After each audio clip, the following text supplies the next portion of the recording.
Hey guys, I'm Reid here today filming with the incredible Oz Harvest.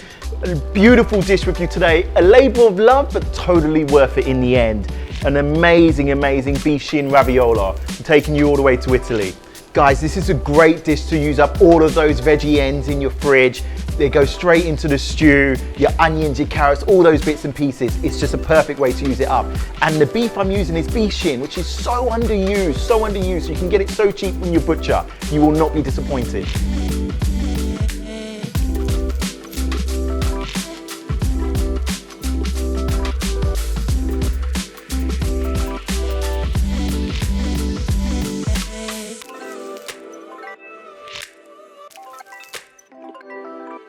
Food insecurity is at an all-time high at the moment in Australia, so please, if you can, donate to ozharvest.org.